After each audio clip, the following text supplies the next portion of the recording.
When I arrived directly to my room. Everything was set for you. Everything This was is set. great. I want to shock you. Do you know that the next day the scholarship list came out? The next day, immediately I uploaded that listing, and my name was not there. Take long. But my name was not there. The professor said, "What is the law of modular elasticity or something like that?" So I was like, where will I go from now?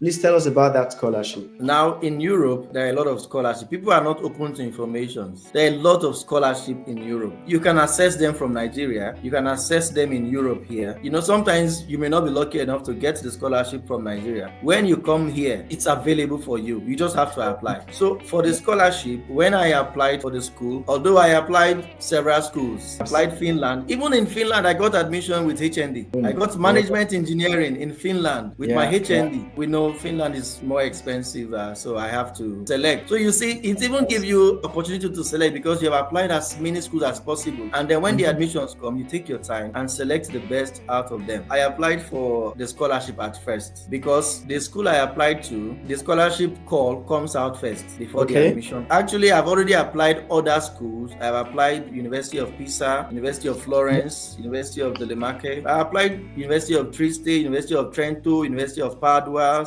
Siena, a lot of universities. I applied them. I was getting some rejections and I was getting some acceptance. Many schools accept me, some gave me rejection, but then I took my time to select the best one and I pre-enrolled to that one. There's a little problem. When you get your admission or when you are applying, there are schools that want you to pick them. That means you have to pre-enroll to them at once. When you pre-enroll, that means you must go to that school. And there's a possibility that they don't even accept you when you pre-enroll. And if they don't accept you, what you have to do is just email them to cancel the pre-enrollment and they will do that. And then you apply to another school. Why would they accept you if they wanted you to pre-enroll? It's like that because sometimes you may apply to a course that does not fit in with them. You know, they have to check again. But you got the admission before you're able to pre-enroll. So how come? There are schools that want you to pre-enroll direct to pick them because they believe that if you want to come to them, you must have all your documents ready. You must know that you are applying to a course that aligns with what you've studied earlier. But in any case, if you are rejected, they will cancel the pre-enrollment and you have the opportunity to apply to any other school. So in my case, what happened was that I've applied other schools and I've gotten the admission. School I am in now, University of Salerno. Call for scholarship came out in April and then I applied. I applied for the scholarship. I uploaded all my transcript, my certificates, my English letter, motivation letter, and the form. They'll give you a form to fill, so you fill it as well. And then you upload all these things on it's even a departmental site, not even the whole school website, but you have to come through the school website to go to the departmental website. After I applied in April, because I started applying for admissions very early in the year, like from December last year, I started applying and I got so many admissions in February. So most of my admissions have started coming in February, though I have to wait to select the best. Then at the time I was ready to select the best one, I picked University of Florence because they offered me management engineering, which I really loved that time. When I wanted to pre-enroll to University of Florence, I picked up my laptop so I can do the pre-enrollment. And then I said, let me check my email and see if there's anything there for me first. So immediately I just checked my email. I saw scholarship information asking me to be ready for scholarship interview. I said, wow, let me just wait and see what comes out of this one. Instead of pre-enrolling, let me see if but did you apply for that scholarship or how did it come? I applied to the scholarship. Like I said, I applied in April to the scholarship. While I was applying so many universities, I was also trying to get scholarships too, because with scholarship, it's an easy visa process. I got the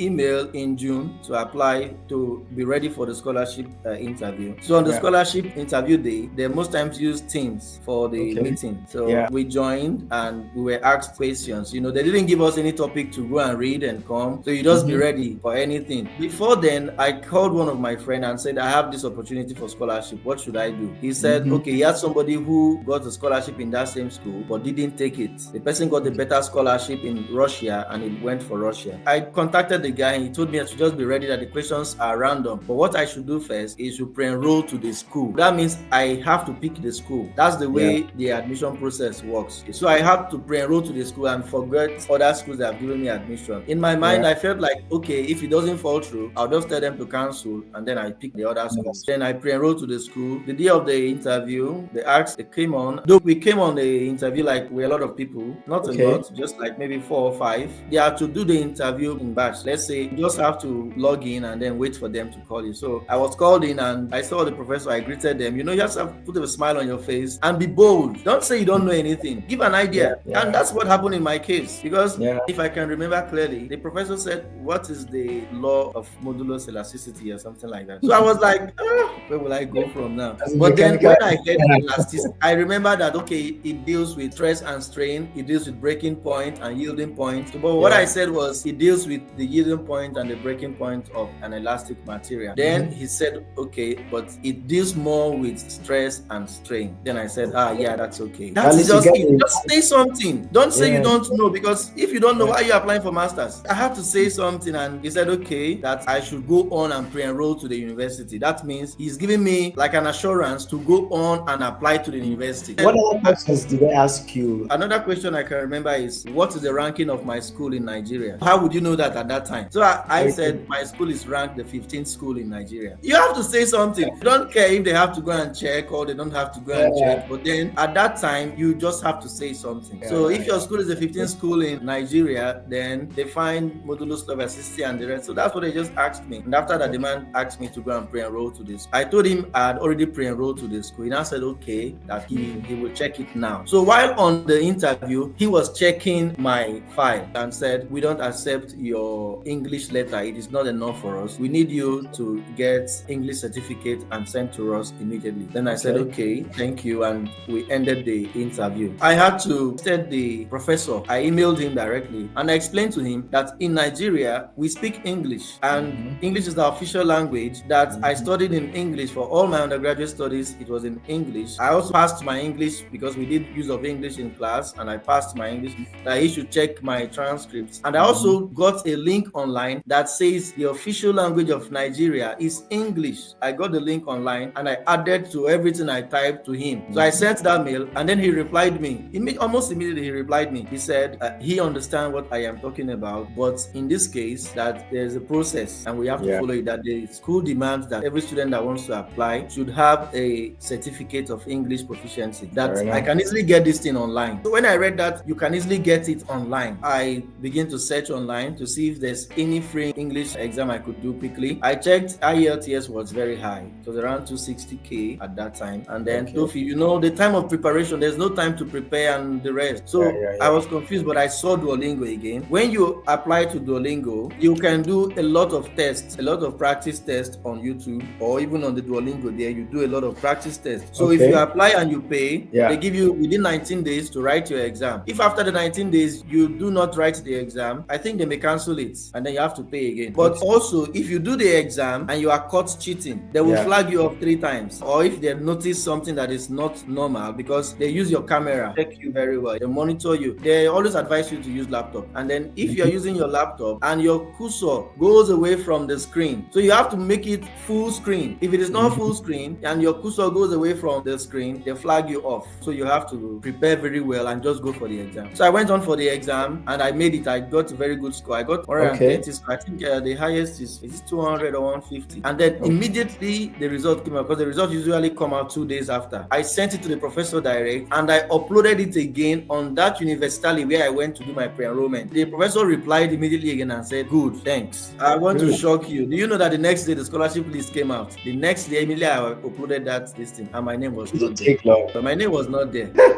My name was not on the scholarship list. Like, how did it happen? You asked me for this and I uploaded it, and now I just say, okay, I'll just move on. I think within 6 days or 7 days, I got another email from the school that I should get ready for admission interview. I was like, another interview again. Because when you pre-enroll, that is when you apply to the school for admission. The other application I did was for scholarship. So during the scholarship interview, that was when they asked me to go and pre-enroll. But I had already done that. I now said, okay, I'll prepare for the admission interview. So the day came, I think we were given 10 days to prepare. And then when we came on to start the interview, these are the same people, because like I said, it's a departmental thing. The same people you meet today, you meet them tomorrow again. So they are not different people. So the professor now said, hey, you did the scholarship interview, right? I said, yes, but I was not given the scholarship. He now said, oh, okay, but don't worry. If anyone rejects the scholarship, you may be the next in line. Because if they offer you scholarship and you reject it, they will give the next person in line. So it's just like everyone is on a waiting list. If If you do not get a scholarship now, if one person rejects, the next person in line will take it. And from my score from the scholarship interview, I think I scored around 93 over 100 from what they scored me. I think there were like 4 professors that were there, but only one was interviewing me. When he said I might be the next in line, then I said, okay. And I said, since I joined the scholarship interview, that is no problem that I've gotten the admission. Dear, he clicked my name and my name was sent to the embassy. And I received an email immediately that I've gotten the admission. We now had a little chat because I was wearing the Barca jersey and it was like, okay, Spain and France had a match yesterday. Who did you support? I was